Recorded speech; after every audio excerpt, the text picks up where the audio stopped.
Hey, I'm Steve Magnante here in Bogart, Georgia at the Tony Townley Collection, which will all be sold entirely on October 24th and 25th by Richmond Auctions. From beginning to end, 2 days of fantastic vehicles being sold. And one of the great ones is this 1970 Dodge HEMI Super Bee. Of course, the HEMI was the King Kong engine from Chrysler Corporation, made from '66 through 1971 in production form and street trim.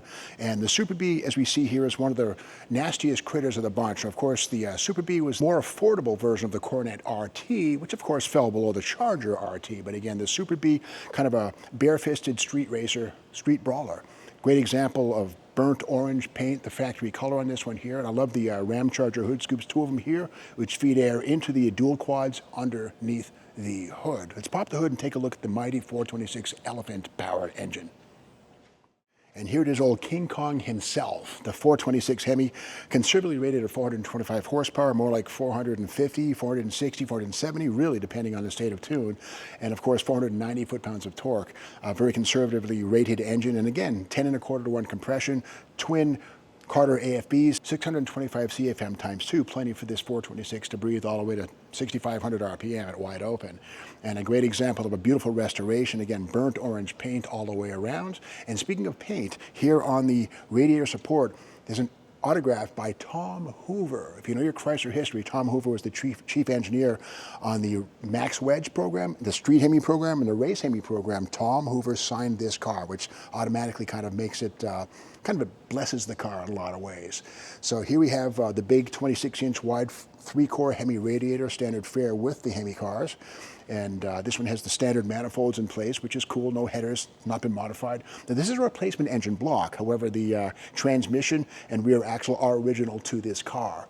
And around here we see manual drum brakes, which is fun. The drum brakes on this are massive, 11x3s in the front, 11x2.5s in the back, plenty of braking power. Disc brakes were an option, but not seen here. That's okay. And this one does have manual steering. Less can be a lot more. You know, power steering was available on the Street HEMI, but it sapped some power. It's kind of bulky and kind of in the way. So manual steering, manual brakes, you're going to get a good workout driving this car in anger or in fun. Let's go inside the car and see which transmission backs up the mighty 426 HEMI. And while the Torque Flight automatic was available behind the HEMI, this one has the mighty 4-speed right here, the pistol grip Hurst shifter. And again, the HEMI cars had 18-tooth 4-speed transmission with a tougher input shaft than the 23-tooth unit used on 3D3 cars and below. So again, pretty much an indestructible transmission behind that mighty 426 HEMI. You see something here, it says carb air. This thing right here, you pull it out, say a Ram Air GTO pulls up next to you at the light, where you pull this out, opens the scoops, so the HEMI can ingest nice, cool, dense, fresh air. It's a manual override, carb air right there. It opens flaps on the underside of the air grabber under the hood. 150 mile an hour speedometer, tachometer in place, all of these things standard fare on this car. And again, wood steering wheel an option. Pretty cool piece to see right there. It looks like wood, but it's plastic, but it looks the part. Aluminum spokes right here, pretty cool looking piece. And again, this is a hardtop, not the sedan, which is another possibility in Super Bee land. But again, the hardtop, a little sleeker car. And again, the burnt orange metallic, also known as turbine bronze, beautiful color, very tasteful color, very subtle color, and it really brings out the lines of the Super Bee to maximum effect. Dodge advertising of the time called these the Scat Pack, the cars with the bumblebee stripes, as evidenced by the stripe here around the side of the car, and of course the die-cast metal Super Bee logo right here, and the angry bee getting ready to hunt down a GTO and kick its butt. Okay, let's open the trunk and see what we find. And by the way, the deck lid, spoiler on this, Dodge did a thing called the Muscle Stuff catalog, and you can actually buy things like this over the counter. Not a factory installed item, but this is an add-on that you get over the counter at a Dodge dealership and looks good on the car. Let's open the trunk and check it out. And just nicely restored inside, beautifully presented paint here. And here are the braces here to support the deck lid with the weight of the spoiler on the top of it. And here we have kind of a cool thing. Magazine coverage is a nice feature. This is Mopar Action magazine right here. This very car was featured in Mopar Action. Nice color feature right there of this car at a car show way back when. And to be recognized in car magazines is a major feather in the car's hat.